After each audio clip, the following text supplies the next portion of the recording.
नमस्कार, मैं श्रुतिका झाड़े खबर 24 एक्सप्रेस में आपका स्वागत करती हूँ। कोरोना को लेकर नेपाल ने भारत पर लगाए गंभीर आरोप। हमारे ऊपर निर्भर रहने वाला नेपाल भी अब हमें आंखें दिखाएगा। ये कोरोना और क्या क्या दिखाएगा। लिपुलेख और कालापानी को अपना हिस्सा बताने वाले नेपाल के प्रधानमंत्री केपी शर्मा ओली ने फिर से आपत्तिजनक टिप्पणी की है। उन्होंने बुधवार को कहा कि भारत से आ रहा कोरोना वायरस चीन और नेपाल से भी ज्यादा खतरनाक है। ओली ने यह भी आरोप लगाया कि अवैध रूप से नेपाल में आ रहे भारतीयों की वजह से उनके देश में यह समस्या बढ़ रही है। नेपाल में बुधवार को 427 संक्रमित पाए गए हैं।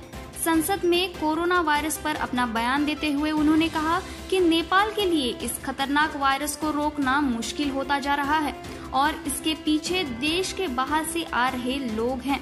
नेपाली पीएम ने कहा कि बहुत से संक्रमित अवैध रूप से नेपाल में घुसे हैं। ये वायरस बाहर से आया है।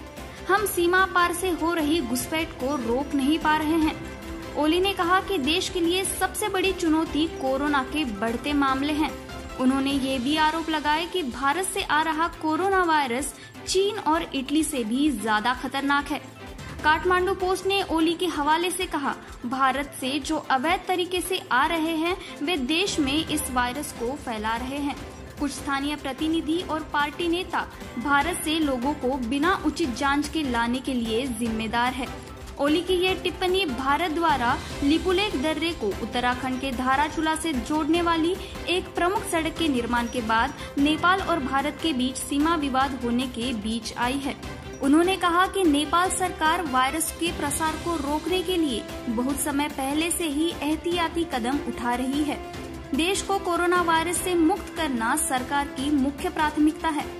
देश में लॉकडाउन के बीच लोगों की सीमा पर आवाजाही रोकने के लिए नेपाल भारत सीमा पर स्थित सभी प्रमुख प्रवेश बिंदुओं पर सुरक्षा कर्मियों की तैनाती के बावजूद विभिन्न सीमा बिंदुओं से रोजाना सैकड़ों लोगों के देश में प्रवेश करने की खबरें हैं।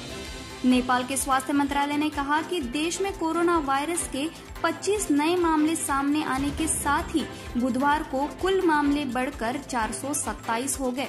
देश में अब तक इससे 2 व्यक्तियों की मौत हुई है। रिपोर्ट खबर 24 एक्सप्रेस।